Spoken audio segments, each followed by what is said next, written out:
Okay, hello everyone. So I think we are able to connect it now. Let me check the connectivity once more.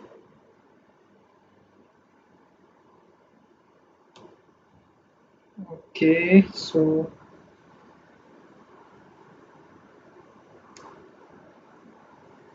everyone able to listen me? Is my voice audible to everyone?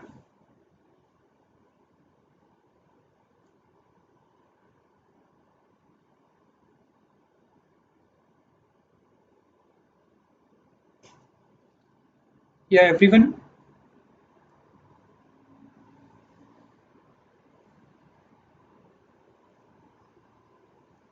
Okay, so let's start. I think there's some issue with the streaming software. I'm not able to give my video today, but still I'm able to project my screen. So let me project my screen and then start the whole thing. Okay, so moving further, let's start it from the very first beginning. Yesterday, we have taken the first session of my CISSP exam preparation for the domain 1. And today we will see what exactly domain 1 is, which yesterday we missed. But today we will just check it out. But before that also, we will just uh, go through the whole domain 1 once more. Because if we want to go through the whole domain, then we just want to check the whole story that is behind the domain 1. And the story behind the domain 1 today we will see what exactly the whole story is. But before that also, I just want to say, okay, have you gone through the CBK which is given by ISC square? And this is the CBK which is given by ISC square. And in this CBK, in the domain 1, there is a story behind the whole CBK. The story is, if you check the first topic, even the domain name is security and risk management. When they are saying to security and risk management, it means the whole domain is more related to the management side. And to understand it much more better, let's take a scenario. Suppose you open or you started a company in IT, and after all the legal and regulatory formalities, or we can say the paperwork, you are ready with the company with a board of directors, which we will call as governance body. So when you form this company, you need to have a mission in your mind, which will tell you exactly what will be the purpose of the company will be. And then you will make a business strategy, and then you need to set some goals. Then to achieve those goals, you need to create a mission, and to complete those mission, you will set some objective. Now just superimpose this whole story on the CBK which ISC square has given. If you see the second topic is saying evaluate and apply security governance principles. So here the word governance means the top body. The whole organization can be divided into four parts. One is the governance part, the governance body, then the management. Management can further be divided into top management, middle management, or we can say lower management. And the last one is the doer, the persons who are actually going to implement everything in the field. We call them as doer. So the whole organization we can divide into four parts. So the here we are talking about the evaluate and apply security governance principles. So there are some principles for governance, and here in this particular topic we will study all of those. Now they are saying whatever the principles or the functions of security are, we need to align them to what? To the business strategy, to the goals, to the mission, and to the objective. It means while you have formed that particular company, whatever mission is there in your mind, whatever business strategy you formed, whatever goals you set, and whatever objective you have for that company, whatever security measures you are going to or anyone is going to implement in your company, those should be aligned with those, right? Okay. The second part, it means the second subtopic, that is organizational processes, acquisition, divestitures, and governance committees. All these are part of the governance structure. Like acquisition, whenever any small company is acquired by some bigger company, what are the things which we need to keep in our mind? All these things are covered here. Then comes the divestitures, it means any bigger company when divided into smaller companies or smaller departments, then some of the security functions will be divided among those departments. So we need to take care how to take care of those. Then the governance committee, whenever the governance committee meet, then what exactly they will think, how exactly they will function, all those things will be covered here. Then comes the organizational roles and responsibility. So when you set this company, let's come back to the main scenario. When you set this particular company with a business strategy, goal, and mission, then you decide even on you uh, as a part of the board. So the whole board will decide to protect and to secure the assets of the company. Assets of the company mean the people, the process, and the technology, and of course the physical infrastructure which your company is having. So everything is covered in that. So the board of directors, they need to decide how much protection they are going to provide to all those assets and how they are going to protect protection to all these. But how exactly the board of directors or the governance board will decide this? They need to decide it depending upon the some of the criterias, and these criterias came from the signature which you have done while making that particular company. So while you are signing some of the documents, uh, in those documents you decided to abide by the law of the land. At the same moment, you also decided to abide by the regulation formed by the local government as well as the international body. So the most important factor in these documents which you have signed to form that particular company is that you will abide by the law of the land, you will comply with all the legal and regulatory requirements and also the traditional requirements. But that is also not enough. So you also need to comply with the industry legal as well as regulatory issues which are related to global context sometime if your company is dealing in multi global environment. But to understand these, you need to understand what exactly cybercrimes and data breaches are, and what exactly privacy is, what exactly the concept of privacy in IT is. The reason for this is without the understanding of these concepts, the governance body or the higher management cannot define objectives, especially the security objectives, which need to be followed down the line. It means the top-down approach we are going to implement in this company.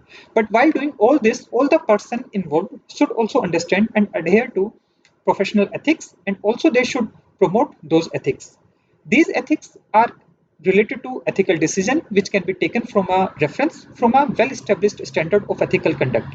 And even ISC Square also have given a ethical standard which is having some preamble and some other statements. So we will see that also in domain 1. And to implement this directive of security of the governance body, the middle management will use tools such as policy, standard, procedures, and guidelines. So the middle management will need to develop, document, and implement these security tools. Security tools here, I'm talking about the policies, the standards, the procedures, and guidelines. So the whole concept of CIA, confidentiality, integrity, and availability, comes in picture at the middle management, where exactly they will define, okay, now we need to secure the whole assets and we need to protect the CIA, confidentiality, integrity, and availability parameters of the assets. But all these three parameters are not enough. So some more other parameters are also there like authentication, non-repudiation, usability. So we need to take care of those parameters also. So once the middle management need to develop the whole organization document, which will define the roles and responsibility and create a organizational structure. And then comes the development of the policy document and its further review, be it annual or whatever time frame they have decided. While doing all this, the management should also think about scenarios. Uh, Scenarios like the earthquake or raids like that, which can impact the normal working of the company. And to take care of these, they need to create a scope and plan for that. And we call this scope and plan as a business continuity plan. So this business continuity plan, while we are defining this business continuity plan, we need to perform a risk assessment and business impact analysis. Then only we can create a we can create a good business continuity plan. And as the assets can be classified as people, process, and technology, and to secure or to have a assurance of security on the personnel or the people who are working in your company, you need to have some controls over them. And those controls can be dual control, segregation of duties, etc. and etc. We will discuss those also. Also, to bring the employee to your company, your HR department will do candidate screening, background check, and hiring. Once your HR is able to zero on any particular person which your company want to hire in. Uh, you want to bring that particular person to your organization, or we can say you want to onboard them. They will onboard after, and then it will go through a background check, and finally the other person who is going to leave that particular company, we can either terminate them or relieve them. So whenever we are doing all these steps also, then also we need to take care of some of the security parameters like the privacy part and doing a proper background check. All these things also are covered in domain 1. So with this, your company will take some, as your company is having the employees, your company is having a mission, but still they need to take some of the services from outside, like the internet services, like the broadband services, like taking some softwares from outside, taking some security products from outside. So for all these things also you need to manage. So to manage all these things, you need to have an understanding of the vendor, consultant, and contractual agreements and control. So we can say you need to have an understanding of the third party security issues. So while doing all these processes, the most important part is risk management, because ultimately everything whatever you are going to secure, that is via risk management only. And because without understanding of the concept and processes related to risk management, no can decide what to protect and till what level, or should we accept the risk or should we neglect the risk. And to do all this, you need to know the concept of risk, and you should also be aware of different kind of risk management frameworks such as COVID, COSO, like that. And also these are some of the risk management methodologies. As you need to deal with outside vendor and suppliers, so you need to understand the supply chain risk and its management.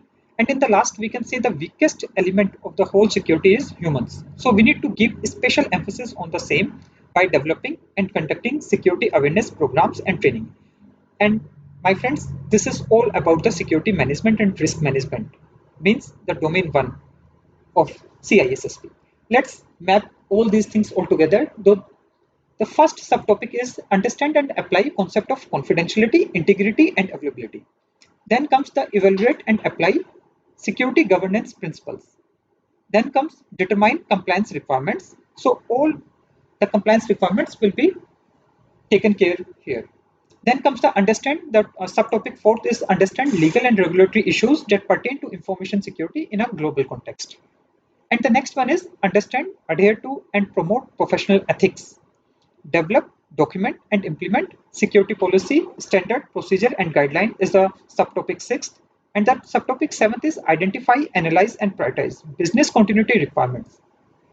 Next is the topic subtopic 8 is contribute to and enforce personal security policies and procedures. And next is understand and apply risk management concept. So the 10th subtopic is understand and apply threat modeling concept and methodologies. And 11th subtopic is apply risk management concept to the supply chain. And the last topic is establish and maintain a security awareness education and training program. So these 11 subtopics can be directly superimposed with this story. So once you study each and every subtopic in this way, then it will be very easy for you to understand the thing and to implement them in the real world scenarios also. Okay, so moving further, all these subtopics, whatever story we have created, we call this story as a framework. So this is our framework. The whole framework for security and risk management is this, the story which we just discussed. And whatever we are going to discuss now, like the terms, the definitions, the concept, we can superimpose all those in this particular story and we will have our own standard. So in security world also same thing is there. There are some frameworks available with us. So from those on those frameworks we will implement our scenarios, our policies, our decisions, and then finally we will have our own standard, the company standard. So we will see those standards also. Okay, now we will take this mind map after in the last. Before that, we will take the actual slides because we already gone through the framework, and now let's move to the component part. Moving to this component part, I want to say that,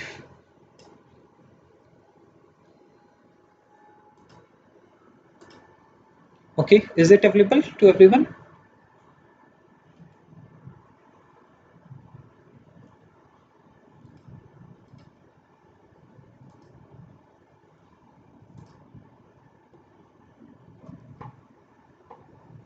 Okay, it is available.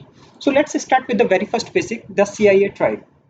When we are talking about the CIA triad, I just want to say CIA means confidentiality, integrity, and availability. Yesterday also we discussed about these three, but this is a complete triad, and information security revolves around this triad, and we require a proper balance within these three components. Other components are also there, but these three components are the most important one. So confidentiality is information is not made available or disclosed to unauthorized individuals, entities, or processes. And integrity is maintaining and assuring the accuracy and completeness of data over its entire life cycle. Finally, availability is information should be available as and when required to authorized users.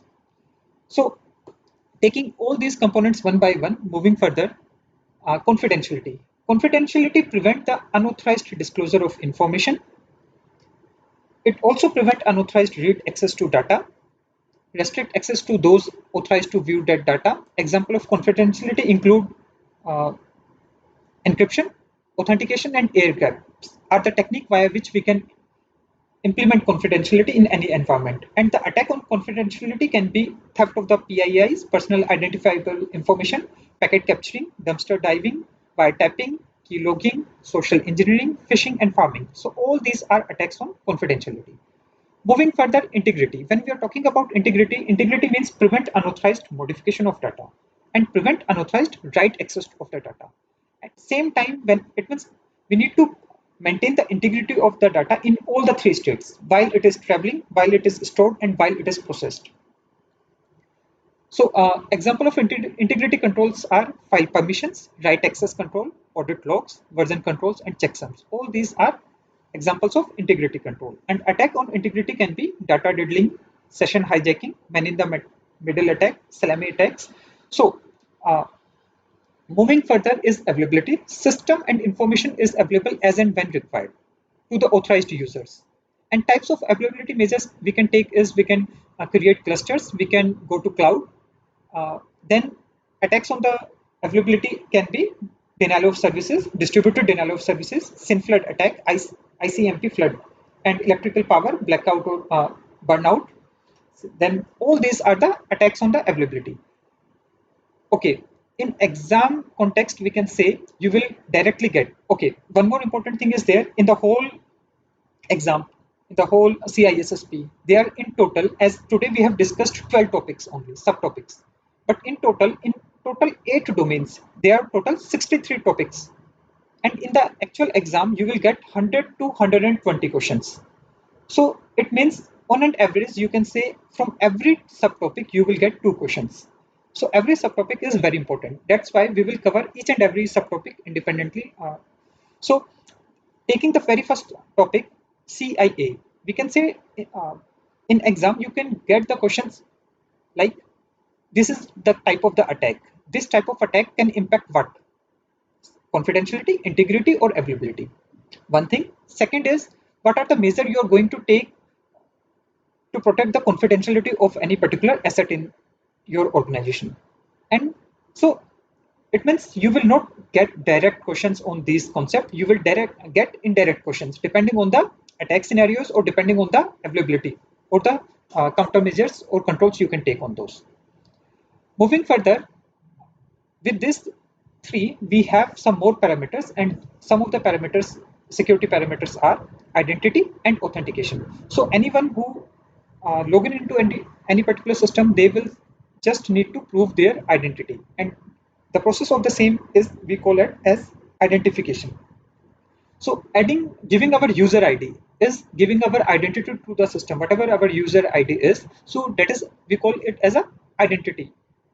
And when that particular, we give the password of that particular identity and system authenticate that whatever password we have given is matching with for that particular username, then we call the whole process as authentication. So we can say, okay, I'm getting some, can we get access of this PDF? Yes, I'm sharing the link of this PDF also after this, because this is the notes form. You can directly read from this particular PDF. So the whole 58 slides are there in this PDF and all of them are in the notes form. So after this, I will just share to all of you. Moving further is authorization.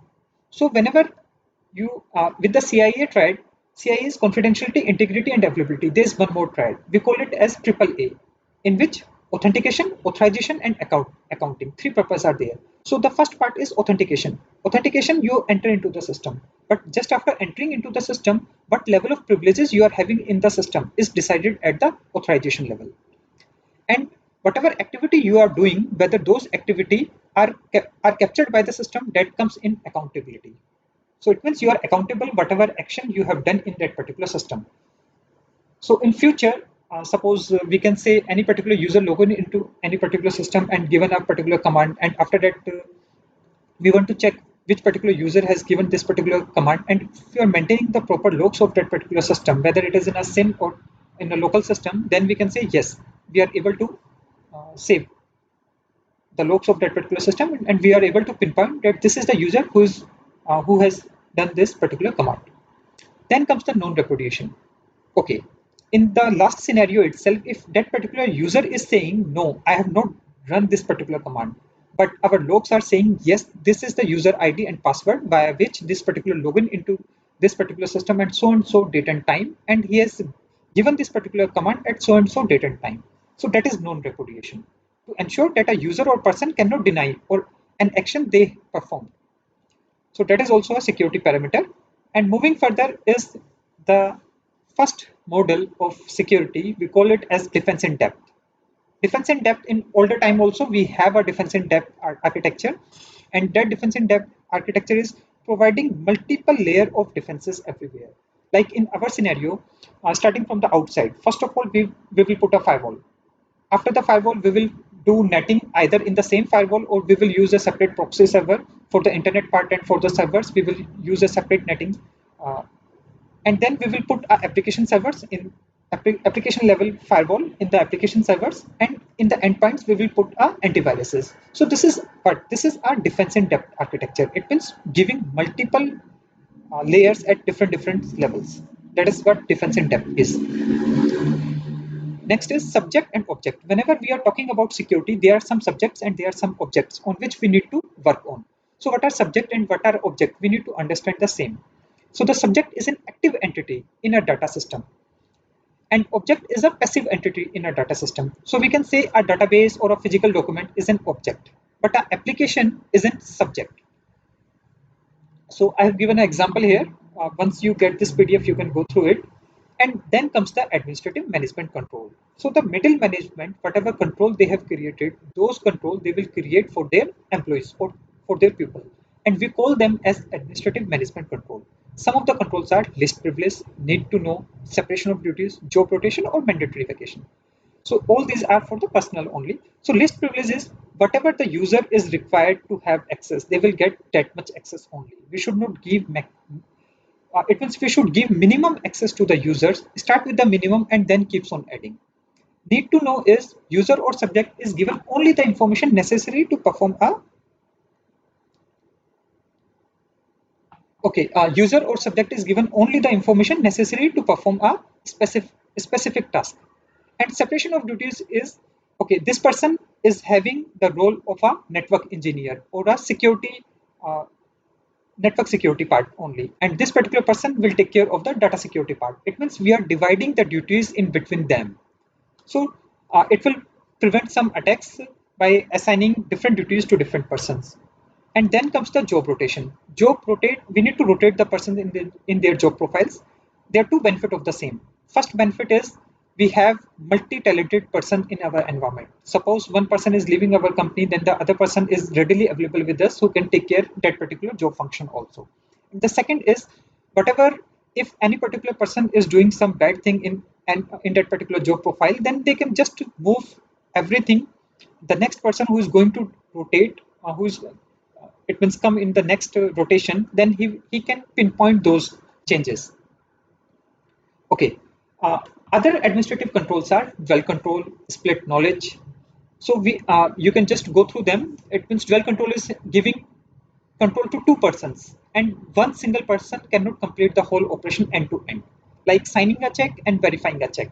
Or we can say in security environment, implementing a information security policy and verifying that particular information security is a dwell control. split knowledge is M of n, requires minimum number of agents to work out of a total number of agents to work together. So that is critical for in high, it means highly critical situation it is required. For normal situation it is not required. So some information like we can say in a admin password of any particular server. So one half of the password remain with one particular person or a team, and the second half of that particular password remain with the second person or team. So that is what split knowledge is. So moving further is governance and versus management. So governance, and as we already discussed that we can divide the whole organization into different pillars, majorly into four different pillars. And the topmost is the governance body. And governance body will do, it means mostly the planning activity. They will decide the target, that this will be our target. They will responsible for the risk appetite, that this is the appetite. It means this is the level of the risk we can accept. From this onward we cannot accept the risk, or below this or above this we cannot accept the risk. And the management, whatever directives they will get from the governance body, management need to plan and do a action on those. So how they will do, the management, they will plan, build and run and monitor activities in alignment with the direction set by the governance body to achieve the enterprise objective. Moving further comes the risk management. When we are talking about the risk management, then a very important concept is NIST. So there is a NIST special publication. NIST has given some standards and they have given some special publication also. So NIST SP, SP means here special publication 837 is a risk management framework. As in the starting itself, I have given you a small story. That story, that scenario is our framework. Over that particular scenario, whatever policies, whatever things we are going to implement, that is our we can say parameters. So here we are having in the risk management also, we are having a risk management framework, and one of the risk management framework is NIST special publication 837. And the whole risk management framework is around 8 steps. So in as per this framework, we are having 8 steps for risk management. And these 8 steps are: step 1 is to categorize data, or we can say systems, and based on the impact analysis. So here in the first step itself, we need to do a impact analysis also. So we call it as BIA, business impact analysis. So in the first step also, depending on this, on that business impact analysis, we will calculate a value of that particular data or asset. And we will say, okay, this is the value which is assigned to this particular asset. So that is what categorization is. Second is selecting security control. So we will set a baseline. Then we will tailor, scope and supplement on the risk assessment. Okay, here also there is one concept. The concept is when we are selecting the security controls, from where exactly the security control will come from. So all these security controls, we are having some standards on that, like CIS control. We can take the control from ISO 27001. So all these are other frameworks from where we can take the controls. So we need to take those controls and make our own baseline, that these are the minimum number of controls which will be there in our environment. And all those controls will be implemented where? All those controls will be implemented on the systems which we have categorized in the step 1. Then comes the step 3. As we have done the baselining, tailoring, scoping. Tailoring and scoping are also two very important terms in this. And then we are going to implement those security controls. To implement those security control, we need to describe some procedure, we need to give some procedures. And this is the part where exactly the doer will come. It means the custodian or and the administrator are the exact doer in any organization. And finally, when those security controls are implemented, we need to verify, we need to assess that whatever controls we have implemented, whether there is any benefit of those or not, whether the risk is mitigated or whether that particular risk is below the risk threshold which the governance body has given to us or not. And finally, if everything is well, then we will authorize that, okay, these are the authorized controls and these are the things which we are going to have in our environment. And finally, this is even after authorization, a monitoring team need to keeps on checking the parameters, whether it is working fine or not, whether all the risks are still mitigating, whether any new threats are coming in our environment or not. So again, they need to, or if there is any new asset coming in our environment, then also we need to take care of the same. So it is a, we can say, a round robin method. So it keeps on going in a circle in this way. So this is what NIST Special Publication 837 is all about. Now the we are, as in the last one we discussed about from where exactly these standard security controls will come from. We can say that we can take this security control from the ISO standard. So ISO has 27001 is having different standards within itself, and these some of these standards are ISO 27001, which is ISMS requirement document, ISO 27002, which is code of practice, and ISO 27003, which is guideline for ISMS implementation, ISO 27004, which is a measure to success whether it means checking the metrics, the capability, or we can say the whatever controls we have implemented, what exactly the control impact on the environment is. Checking the metrics of this is ISO 27004. ISO 27005 is also a risk management framework, and ISO 27006 is a guideline for audit and certification bodies of ISMS. So these are some of the ISO standard. Okay, one more tip for the exam.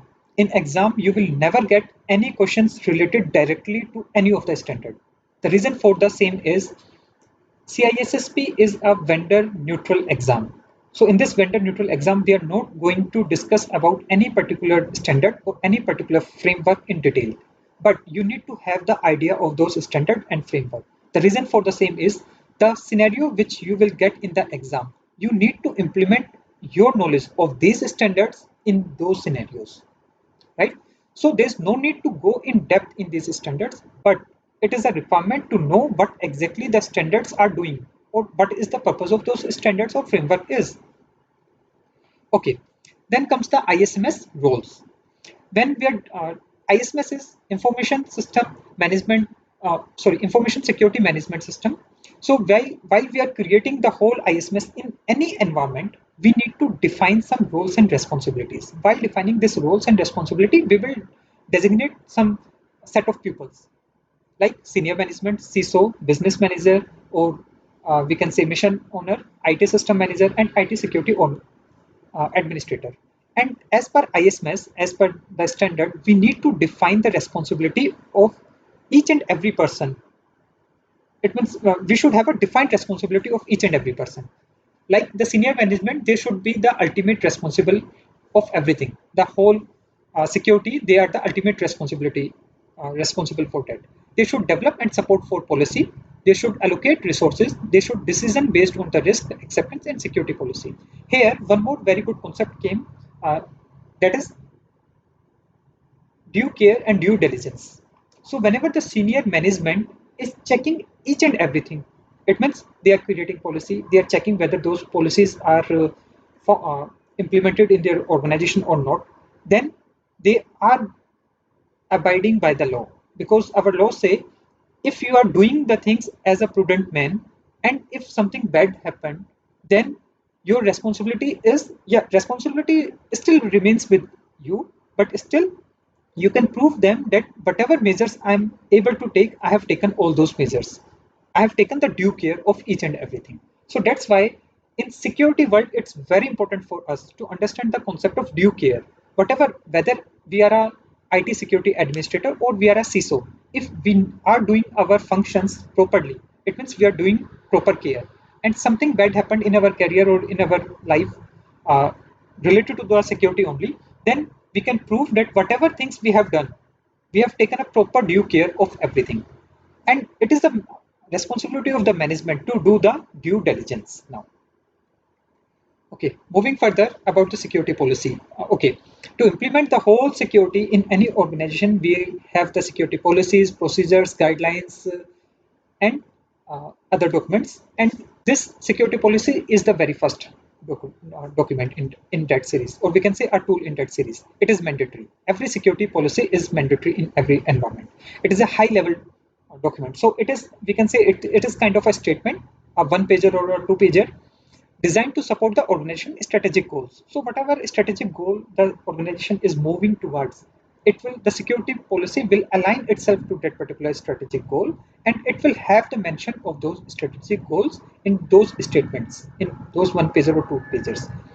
It will drive it means if it is a financial institution, then it will say that we need to follow the GLBA, we need to follow the, if it is a health organization, we need to follow the HIPAA standard. So in the policy statement, all these things will be given. And then it will assign the high level responsibility to department or to the organization head. Some of the policy type you can check in NST 800. It is also a special publication. So it is program specific, system specific, and issue specific. So while making any security policy, you need to take care of all these three things: program specific, system specific, and issue specific. So when we are saying any particular policy is program specific, then it means whatever an organization information security program is, that policy is specific to that only. When we are saying at system specific, it is specific to a particular system. Issue specific to a particular function like email or acceptance use only. Moving further is ISMS component. So information security management system is having their own component, like the policy, the standard, the policy, the procedures, the baseline, the guideline, and knowledge transfer. So in exam point of view, it is very important to understand all these. When we are saying policy, because in exam you will get a scenario. Okay, this is as suppose you want to implement something in your organization, and to implement that particular I can say idea in your organization, you need to check whether that particular idea is in alignment with the policy what is defined by the top management or not. If you want to suggest something to the higher management, you need to check, you need to verify whether those particular things are aligning with the policy and the standard which the top management had set or not. Then comes the procedure. Procedure is also mandatory. So the policy is also mandatory. Standard. Okay. The framework which we have taken and the policy which the statement which is given by the top management. We need to combine both these together, and then we will say, okay, these things are not there, which is there in the framework, but which are not implemented or which are not there in applicable in our environment. So we will remove those, and the outcome of the same is the standard. So the standard is specific to any particular organization. It cannot be, we cannot use standard of any other organization in our organization, but we can use a framework. So, and these framework only we call them as a international standard. Then comes the procedures. Procedures are also mandatory. They are step-by-step document on how to perform an activity.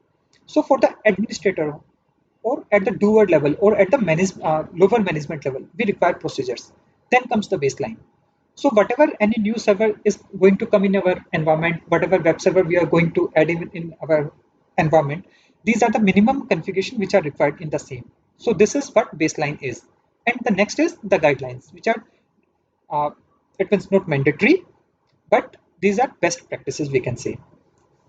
Then comes the knowledge transfer. So in case of awareness training, awareness, or we can say trainings, or in education purpose, whatever knowledge one person is having, we should conduct some knowledge session and keeps on uh, sharing that knowledge to the other parties also. Okay, moving further is our personal security. So when we are saying personal security, then the first thing came in our mind is at the time of entry into the organization, we need to perform a background check. And at the time of the termination, we need to immediately revoke the access by fair. Termination should be fair. There is a possibility of repercussion. So we need to take care of the same. Termination should also follow a particular process. Then comes coaching, try to mentor and positive change in employee behavior, discussion, have a verbal discussion, warning, written warning along with HR, and termination. So these are when that particular, these four steps are there when that particular person is employed in the organization. And termination is the ending phase. So in termination, all access should be revoked, all ID card, badges, and equipment should be collected. Employees must also be escorted out the premises by the security. All these PPTs are created by taking care of the questions in mind. So whatever written here, you will get questions directly or indirectly on the same. Like uh, you can get questions like while terminating any particular employee, uh, what is the first thing you will do? You will revoke all the access from the employee, you will collect the ID card and badges of the employee, or you must escort the employee outside of the premises. So the first step should be, you should revoke the access first. Okay, so these kind of questions you will get in the exam. Moving further is third-party security. As your organization needs to deal, and in today's scenario, every organization needs to deal with a third party. You need to take some services from some third-party company or vendors. You need to do some services with them, or you need to do a combined project with them. So in that particular case, some controls are also defined. Those are background check, data control, and use.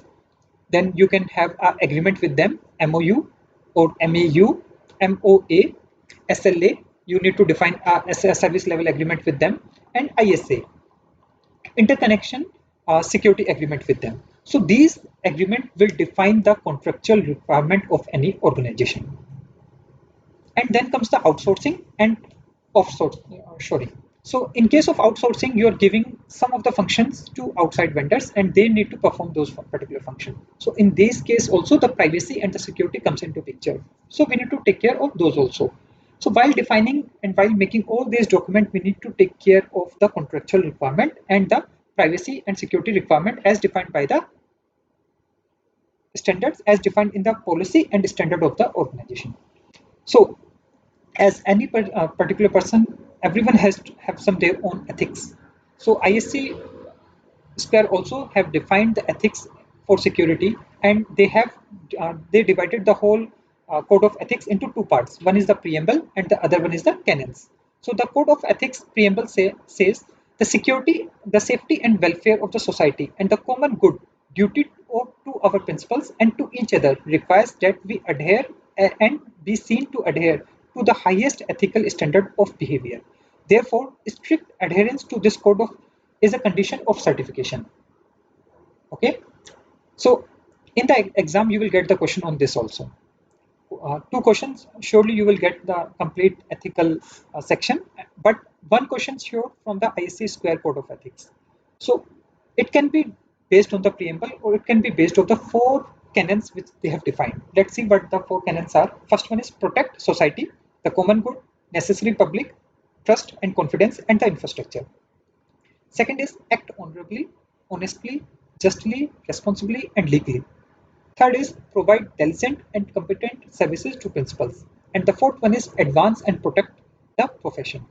So all these four canons are the part of, we can say, the prudent man rule also. The prudent man rule says that any good person will, what exactly he will do in any particular scenario is, we call it as a prudent man rule. So it can be defined, it can be interlinked with this four canons of ethics by ISC Square. So it's very important to know all these four canons and the preamble. Okay, moving further is risk management definition. So while we are talking about risk management covers some assets. We need to have the knowledge of these asset, threats, threat agent, vulnerabilities, and then only we can say that this is exactly risk is. Asset is what? Asset is a resource of value to the organization. Threat is what? Threat is a potential harmful occurrence that can cause a damage, disclosure, or destruction or loss, or we can say which can impact the CIA, confidentiality, integrity, and availability of that particular asset. Then comes the threat agent, which can exploit the vulnerabilities and are the root cause of those threats. And finally comes the vulnerability. If there is any weakness in any particular system, then only the threat agent can exploit that particular weakness. That's what vulnerability is. So risk, we can say, is a function of threat into vulnerability into risk. Sorry, is equals to risk. So it is a function of two things, threat into vulnerability. Okay.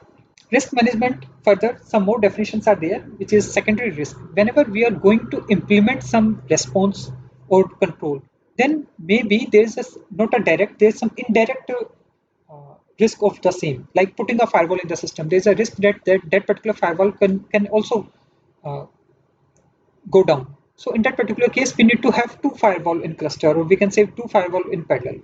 So that is what a secondary risk is. So we need to mitigate, we need to take care of the secondary risk, and then we need to mitigate those secondary risks also. And next comes the residual risk. Residual risk is a result of the remaining risk after enabling a risk response or safeguard.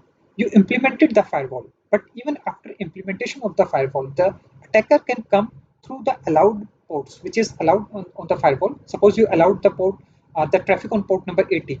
So the attacker can come over the port number 80.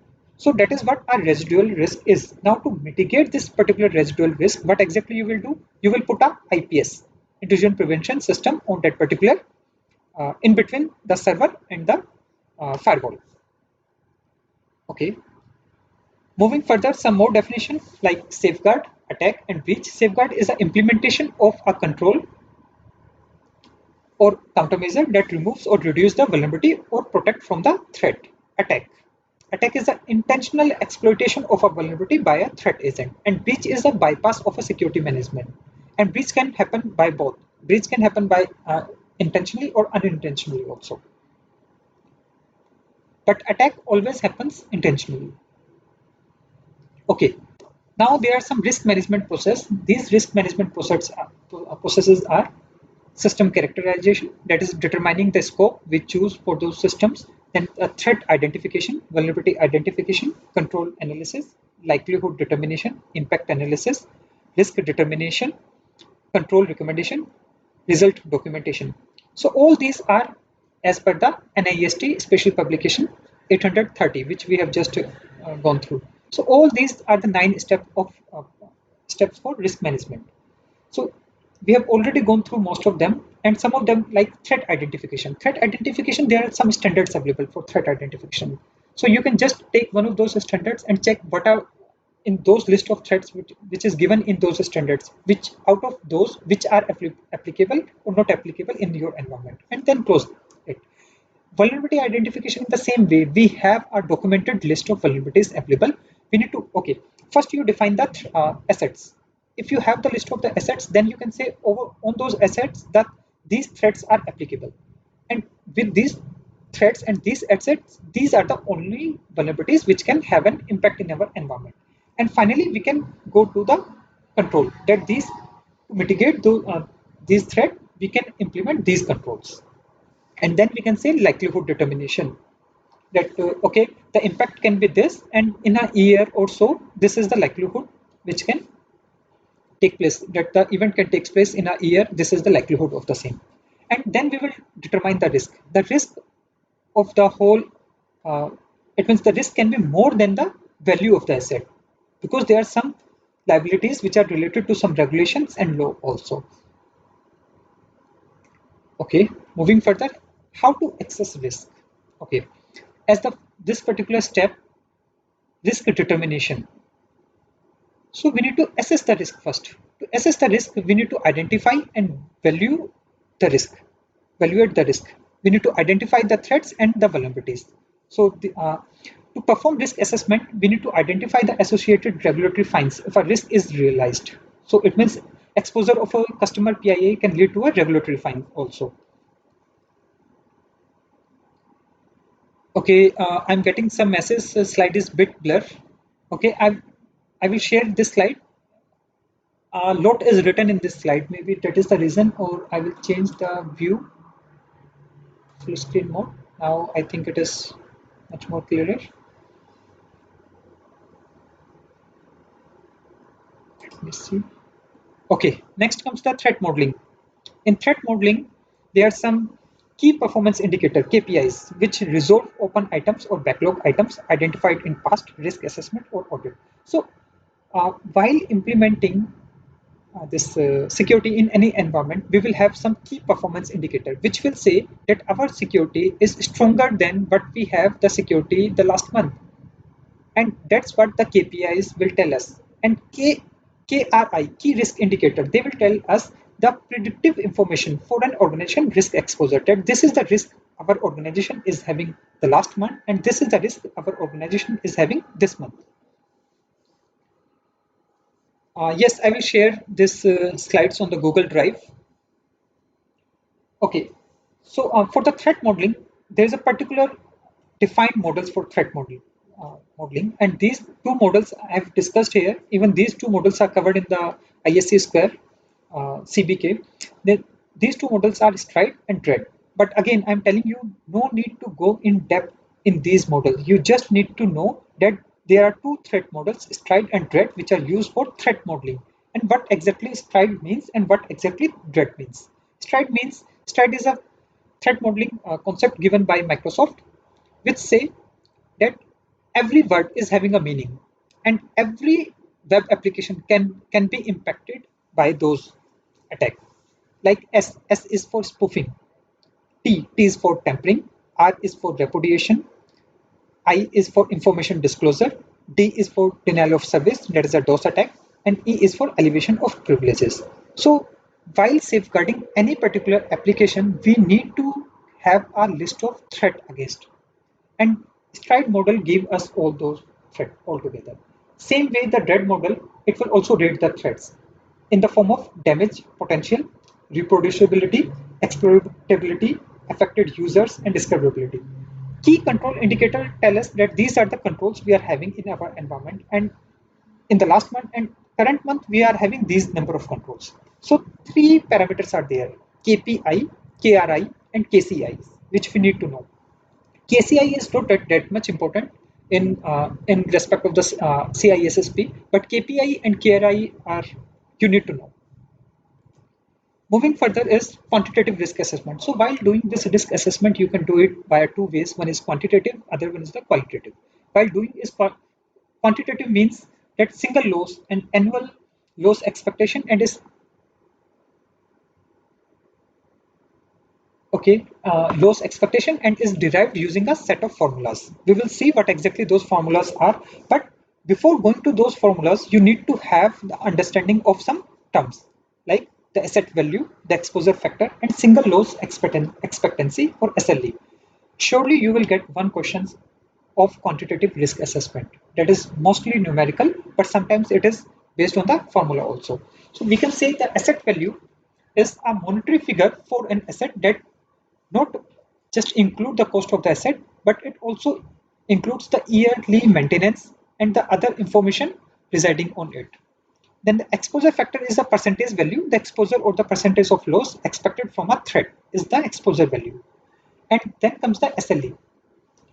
It is a monetary value from a one-time loss, or we can calculate the SLE via asset value multiplied by the exposure factor, we will get the SLE. And when we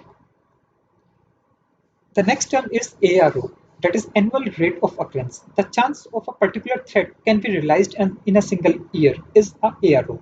And annual loss expectancy is ARO multiplied by SLE. Single loss expectancy multiplied by the annual rate of occurrence, we will get the annual loss of expectancy. It means what exactly the loss we can expect in a year if this particular threat is having a rate of occurrence of so and so, and if it is having a single loss expectancy of this much. So out of these five terms, these three and these two, surely you will get one question which is totally numerical or the formula based. Next option is the risk choices. If any organization is having some risk, then they have some choices with them, either to mitigate them or to transfer them, to avoid them, to deter them, to accept them, or to reject them. So these are the six ways by six choices for risk any organization can work on. I think the name of all these choices is self-explanatory, so I'm moving further. Countermeasures, selections, and categories. So while selecting the countermeasures, we need to have this knowledge that what are the categories of countermeasures. So we can majorly categorize the countermeasures into three categories. These three categories are administrative, technical, and physical. So administrative control majorly covers policies, procedure, regulation, and the controls related to the personal business practices. All those are administrative control. Technical controls is implementing a firewall, IPS, or a software based control like access control systems. So all these are technical controls. Physical controls is implementing a, I can say, tripod or implementing a security access card. All these are locks, fences, man traps. All these are physical access controls. So while implementing any particular security control, we need to think in our mind what exactly the category the control will lie in, and make it a practice from today onwards. Whatever you are doing in your security day-to-day routine, just try to put them in these particular categorization. So it will be easier for you in the exam, because in the exam you will get a question like that only, that this is the kind of the control, and whether it will lie in the administrative category, whether it will lie in this it means the three controls which they have given, it will just whether it will lie in the administrative, technical or physical category. Okay, 7 access control types are. So when we're talking about the controls, then there again controls can further be categorized in different ways. So one of the categorization is, yes, there are some of the things which are known as operational control, but those are the part of the technical controls itself. Most of the operational controls comes in the type of technical controls.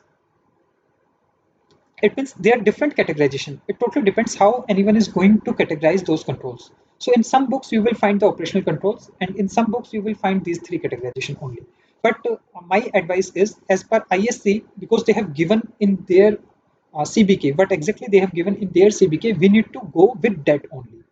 That's why I'm saying this thing, that better to have, better to go with the wordings of the CISSP CBK. So 7 access control types are preventive control, detective control, deterrent control, corrective control, recovery control, compensatory, and directive controls. So when we are going to implement any control, we need to know what exactly the categorization of that particular access control is. Preventive controls are which prevent unwanted actions from occurring. Detective controls, they will detect and alert without taking any action on the detect part, like putting in, we can say, IDS, intrusion detection system. Deterrent controls, they are implemented so that the user is discouraged from performing violation, like putting a notice board that this particular premises is under surveillance. That itself is a deterrent control. Or putting a board, beware of the dogs. That is a deterrent control. Then the corrective control. Corrective controls, they correct a damaged system or process. Works along with a detection control. Detect and respond comes into this particular category. Like backup, even if after your system is corrupted, and if you are having a proper backup of the same, then you have taken a corrective control, and now you can restore the data from that particular system. So having a antivirus software in your system, system lockdown, all these are corrective controls. Then we are having a recovery control. Recovery control majorly are granular or complex in order to restore or functionality or a complete system for the whole organization, like fault tolerant system, system re-imaging, server database clustering, all these are recovery controls. And even cloud is also a part of the recovery control. Moving everything to the cloud is also the part of a recovery control. Even cloud is covering multiple controls altogether. Then comes the compensatory control, additional security control put in a place to address weakness in other controls. Okay, we have already taken one example that we put a firewall. In that particular firewall, there can be a chance that it can goes down. So we will have a secondary firewall in that case. So that is what compensatory controls are. Then the directive control, which will direct or control user action like notification, monitoring, messages for any particular BCP and other things. So all these are directive controls. Then the important things to note on BCP are, now comes the BCP, business continuity planning. While we are talking about business continuity planning, we can say BCP is a long-term strategy, and DRP, disaster recovery plan. These two terms, BCP and DRP, disaster recovery and business continuity, are very confusing. But make an understanding that BCP is a bigger umbrella and DRP, disaster recovery, is a very small part of a business continuity plan. The process of recovering an organization from critical business function after a disaster is, we call it as a business continuity plan. But instantly, when exactly that particular disaster happened, how to keep running our system, that's what DRP, disaster recovery plan, is. So dealing with a more immediate or specific emergency is known as DRP, we can say. The start of any organization DRP or BCP program, when to activate. Okay, in any particular scenario, earthquake happened, but you cannot, by yourself, you cannot activate the BCP, business continuity planning plan. For that, you need to have a approval of the management or any authorized person who is authorized to approve that particular BCP or DRP plan. So BCP and DRP is all about documentation. So we need to have more and more, more the documentation, more the exercises we are having, more the strong BCP, business continuity plan we have. So there are four phases of BCP, business continuity planning. The first phase is project scoping and planning. We need to scope that these are the things which are critical, which we require in any particular critical situation.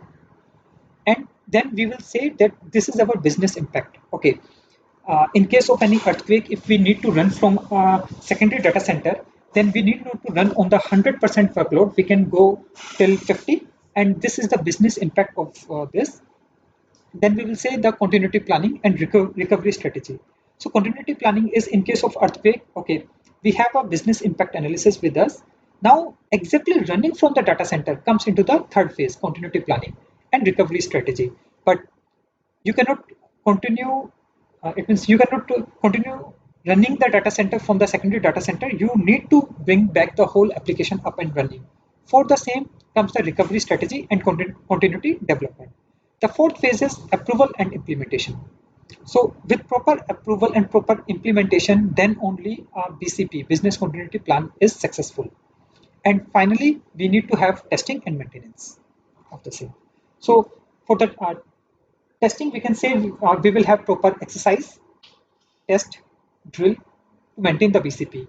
And maintenance include updating the documentation as processes and controls changes. Some of the application changes, suppose the port number changed, and still in our documents we are having the older port number. So there's no benefit of that particular document with us. Okay, moving further, there's a defined NIST.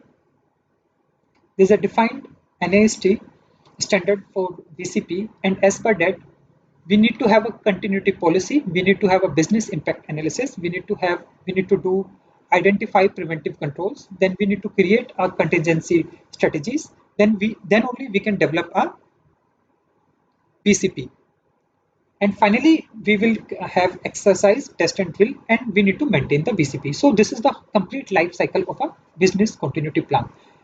Okay, out of this particular image, nothing is required in the exam. So in the exam, you just require whatever questions will come, they will come from within this only. So we will take one by one. Integrate law and regulation requirement. First one, we are taking continuity policy. So in continuity policy, we need to check what exactly the law of land says, or what exactly the industry standard says. Suppose we are running a financial institution, a bank, then the industry says that we should have a complete backup of each and everything. We should have a proper secondary data center, which should be in as a parallel data center, we can say. So all these will be comes into the continuity policy. So it will help us to define the scope, goals, and rules. And finally, it will help us to get the management approval also. Then we will see the business impact analysis. In business impact analysis, first we will identify the critical functions. In banking, the critical function is banking. Instead of creating the salary of the employees of that particular bank, identify critical resources, that these are the 4 servers which are critical for the banking part. Then calculate the MTD for the resources. It means the maximum tolerable downtime, MTD. We need to calculate the same. Then we need to identify the threats which can, and then we need to calculate the risk which is associated to those threats. Then we need to identify backup solutions. And finally, moving to the next step, we need to identify preventive controls. Because we are having all the business impact analysis with us, now it is very easy for us to identify those controls and to implement those controls, and finally mitigate the risk. But that is not enough. We need to create a contingency strategy also. It means business process, facilities, supply and technology, user and user environment, and data. So that we will have everything in contingency with us. It means in case of any mishappening, what are the business processes we need to run on? What are the facility from where we need to run on? The location of the facility, the address of those facility, the supply and technology. From where exactly the servers we will get, from where exactly we will get the power supply, user and user environment, but who are the user who will support in those scenarios, and what are the data which is necessary to, we can say, again, bring back those servers or systems live. Then we will develop a BCP, Business Continuity Plan, in a document form. So this document will cover the procedures, recovery solutions, roles and tasks assigned to each and every team or persons, and then comes the emergency response, which we need to. And we need to keep on exercise drills, and that's why once we will do those exercises, test and drill, then automatically we will have an improved plan and trained employees with us. This will ultimately maintain the whole BCP. This will integrate into change control process, assign responsibility, update plan, and distribute after updating. So these are the 6, or we can say 7 steps of the whole BCP process. So that's what is required in the exam for in terms of the BCP. So one thing is why we require BCP. Second, what is the difference between BCP and disaster recovery? So, and this is the disaster recovery process. In disaster recovery, we will respond, activate, communicate, assess, and reconstitute the recovery. Because in case of a disaster, we need to bring the whole thing up in minimum time possible. So that's why we will first respond to initial responder will assess whether it is a disaster or not, and then they will say yes, this is a disaster. Now they will activate the disaster recovery plan. Now they will activate it. Once they will activate, then there is a team of initial responders. Initial responders are the key team from each and every team, key person from each and every team, which they need to respond back to the DR team, and then they will respond to the recovery procedure, whichever is defined already. Then they will communicate. They will display the recovery details with worker and the public. And finally, they will assess what exactly the extent of the damage is. And finally, they will reconstitute and recover from the business operations. Moving further, to recover from any particular disaster, as currently we are having clouds, but within cloud architectures also, in cloud, they have their own site structures. So in every organization, we have, in terms of CISSP especially, we need to understand these sites, DRP sites, disaster recovery sites. So one is hot site, which is maintained in constant working condition with continuous periodic data replication. This is not a parallel site. There's a difference between a hot site and parallel site. There's a time gap. There's a minute to up to 6 hours recovery in hot site, but in parallel site, there's no recovery. There's no time gap. There's exactly the replica of the data is going to both the locations. Then a cold site. At a cold site, you have the systems, communication, power, IT system, but the data need to be installed and configured. So you have the, we can say the still the infrastructure and the steel you are having, but still you need to put on that steel. Steel here means the IT systems. And on those steels, you need to put the complete data, application, and everything.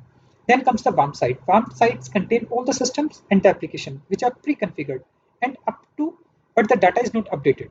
So it can have a MTTR of 24 to 48 hours. Then comes the mobile site. Mobile site are work group or recovery strategy ready to deploy via ground, rail, sea, can be deployed as a warm or cold site. So these are the mobile site. It means a site which is, we can say, inside the sea or somewhere at a remote location. And as and when required, we can just use that as a hot or a warm site. Then a redundant site, a fully active site with live data and equipment. So this is quite expensive to maintain. So these are the 5 different categories of DRP sites. Then comes some of the BIA terms, like that is the business impact analysis terms, MTD, maximum tolerable downtime. I have given all these terms and definition. The reason for the same is you will get the questions related to these terms and definitions only. So MTD, maximum tolerable downtime, RTO, recovery time objective, RPO, recovery point objective, MTBF, mean time between failure, SLO, service level objective, WRT, work recovery time, MTTR, mean time to restore, and MOR, minimum operating requirements. So you need to understand all these terms. I think all the definitions are already given here. You can just go through them once. Then the business impact analysis is to perform vulnerability assessment, then to perform critical assessment, determine the maximum tolerable downtime of an IT asset, and establish recovery target via RPO and RTO. And finally, determine the resource requirement. So these are the steps of business impact analysis. It means in business impact analysis, at least you need to perform all these. Now comes the BCP, business continuity plan roles. So because without defining any roles and responsibilities, without defining any responsibility, you cannot expect something from someone. That's why in BCP, we need to define particular roles and responsibilities to everyone. So the senior management, the roles of the senior management in BCP is to approve, support the BCP plan, to appoint the BCP team, as a mission owner, to prioritize, to allocate resources, to ensure maintenance of the plan. As then we need to have a BCP steering committee, which will just steer the whole thing. They need to conduct the BIA, that is the business impact analysis, appointed by the management, and from each department, each member must know the goal of their department for BCP. So this particular team, the BCP steering committee, will be formed by members from each and every team within the organization. Then comes the senior managers. They will develop, document the testing strategy. They also need to identify, prioritize system, arbitrate dispute about priority, and they also need to monitor, execute, and develop this. And they also need to ensure the periodic tests are going on or not. And finally comes the BCP team.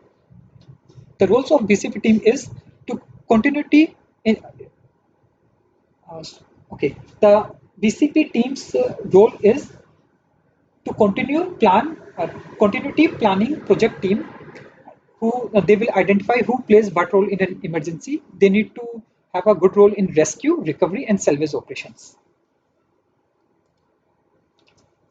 Next, we have the BCP document component, because in BCP, business continuity plan, they are having multiple documents like the continuity planning document, statement of importance, statement of priorities, statement of organizational responsibilities, statement of urgency and timing, risk assessment, risk acceptance and mitigation, vital record programs, emergency response guidelines, maintenance, testing, and services.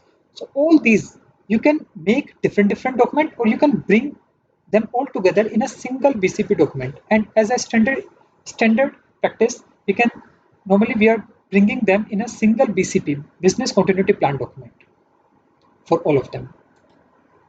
So next is BCP DRP testing and maintenance. So while doing this BCP testing and maintenance, we need to check some of the techniques by which we can do this testing and maintenance. So these techniques are read through and checklist. We can give a copy of the plan to everyone. It is in the form of checklist, and everyone will say, okay, know this, I know this. After this, I have to take care of this. I need to. So everyone is knowing, everyone is getting a checklist, and everyone is agreeing that yes, they are checking, and in the last they will sign that particular. So we call it as a read through or checklist test.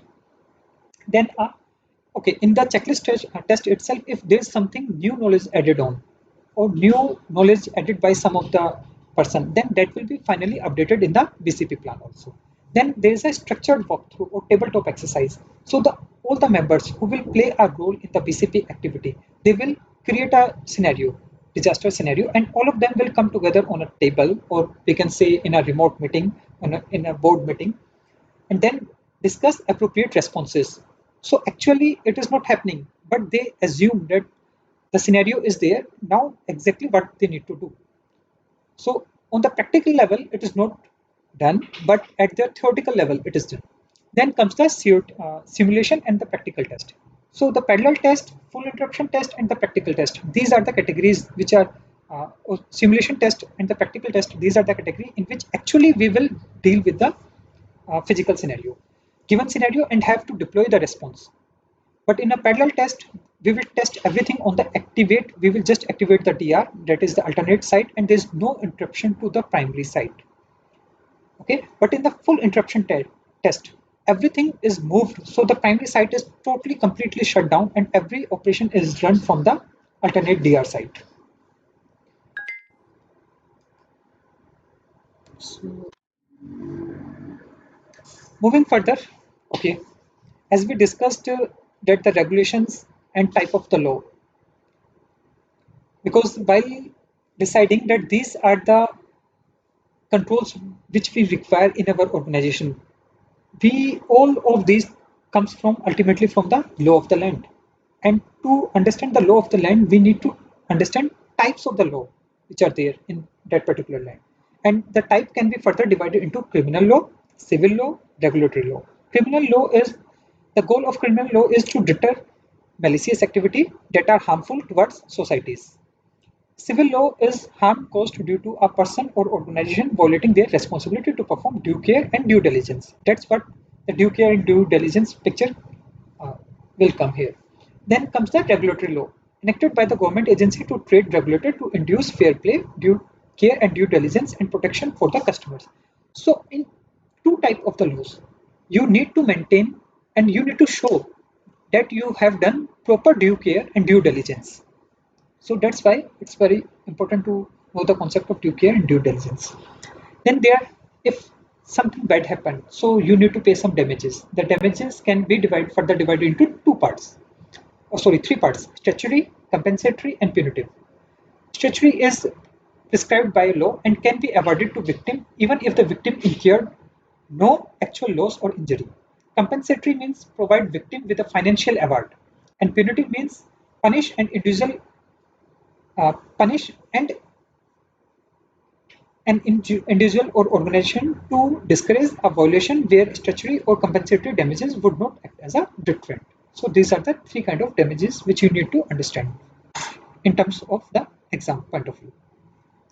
Then comes the tenet of liability. Liability is any organization or individual legally liable for specific action or inaction to determine negligence. That is liability is.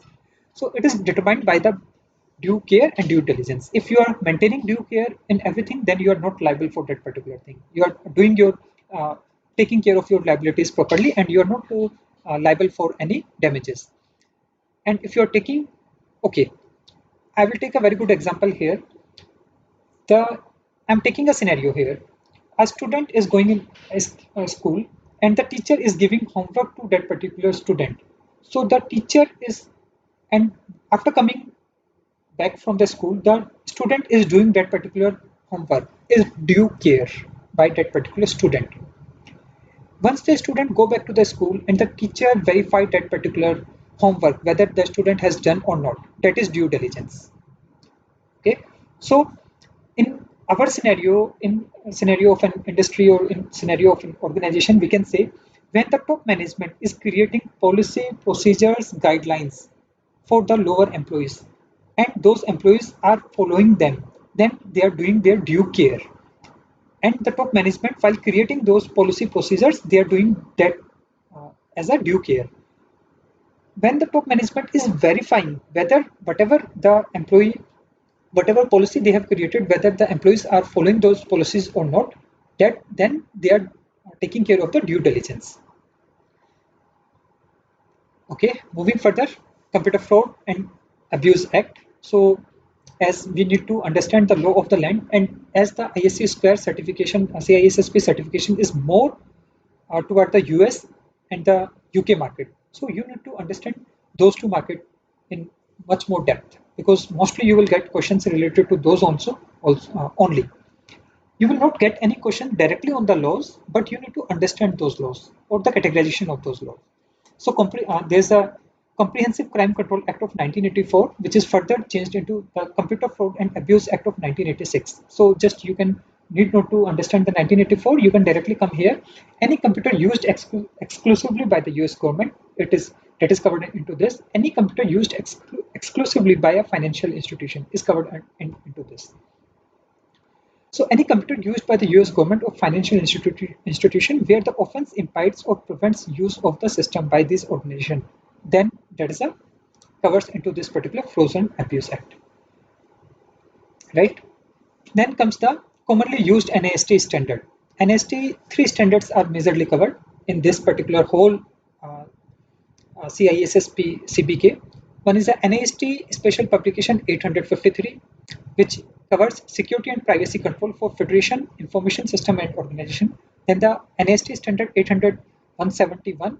One more is there, 30. 830 is also there for the risk management. And the fourth one is the NIST CSF, Cybersecurity Framework. Again, I'm telling you, you do not require to go in depth in these standards. You just need to have this much of information that this NIST Standard Special Publication 853 deals with security and privacy controls. NIST Special Publication 800-171 deals with to protect controlled unclassified information in non-federal information system and organization, and the NIST Cybersecurity Framework. And next comes the GLBA, Graham-Leach-Bliley Act, which is mainly applicable for the banking industry regulation, which applies to the financial institution and civil law. So GLBA compliance is mandatory whether a financial institution discloses non-public information or not. There must be a policy in place to protect the information from unforeseeable threats in a security and data integrity environment. So just go through all these. Mainly just remember GLBA is mainly applies to, it is a civil law and it applies to financial institution. Other laws are the Sarbanes-Oxley Act, which applies to private company who deals in data retention. It is mainly for the data retention part. It protects the shareholder and the general public from the fraudulent practices in enterprises and improve accuracy corporate disclosure. So that's what is required. And in this, mandates give separation of duties. So these are the three important things which you require in this. That it is for the private companies, not for the public. It is mandates to have segregation of duties, and it protects the shareholder and the general public from the fraudulent practices. Next is the some other laws and standards are PCI DSS and HIPAA and HITECH. HIPAA and HITECH are mainly for the healthcare industry, and PCI DSS is any financial industry who deals with the payment card. Some more are there, like the SSAE 18, which is a report based on the ISAE 13404 international standard, which supersedes SAS 70. It is an auditing standard. You just need to remember this, that this is an auditing standard. Under this standard, three categories are there: SOC 1, SOC 2, SOC 3, or we can say SOC 1, SOC 2, SOC 3. SOC 1 is mainly for the financial control information only. SOC 2 will provide details on control, procedure, and issues, which is released by NDA. And SOC 3 is report by a third-party auditor on whether a service provider organization, typically cloud vendor, maintained the effective control over its system or not. So you just remember these three only: SOC 1, SOC 2, and SOC 3. Then comes the US privacy laws. In US privacy laws, 5 important laws are there: Fourth Amendment Law, Privacy Act of 1974, Electronic Communication Privacy Act of 1986, US Patriot 2001 Terrorism Focused Act, and the COPA Act of 2000. So these are the 5 laws, and you just need to remember that the Fourth Amendment law prohibits government agent from searching private property without a warrant and a probable clause.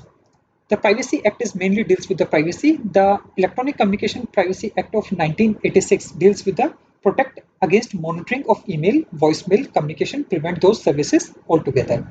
And the US Patriot Act 2001 terrorism focused is agency can again wiretapping authorization, blanket authorization against a person to monitor all communication to and from that particular person. And the last one is the COPA Act, which is require consent of 13 years. If the age of any particular person is less than 13 years, then the parent consent is required for data collection, and children below 13 years of age are covered into this.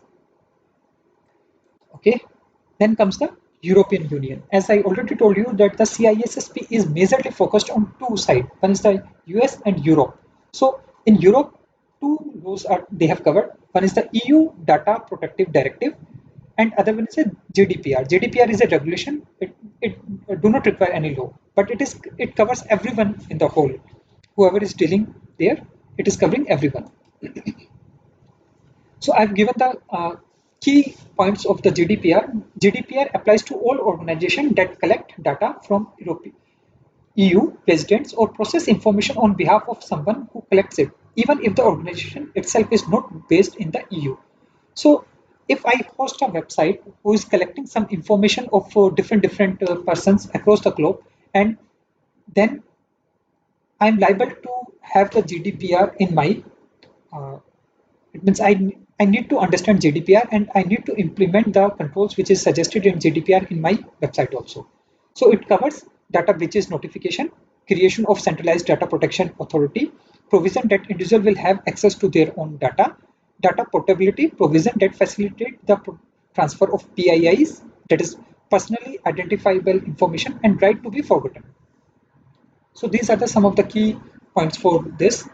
Then comes the intellectual property definition, which covers copyright, US Copyright Office, trademarks, patents, trade secrets, and license. So these are some of the definitions which you require in the intellectual property sections. In intellectual property, there are some laws, and these laws are Digital Millennium Copyright Act, and the which covers literature, musical, drama, and anything which is directly came from a human mind. It also covers computer software under works protect actual source code, not the idea or the process. And there are some exemptions also from DMCA, but you need not to go in those exemptions. Now there are some export controls also, but for today I'm stopping here. Tomorrow we will start one more session. Okay, friends, thank you. Thank you for today. I'm sharing this particular PDF also. I'm sending it to everyone. Thank you. Thank you very much.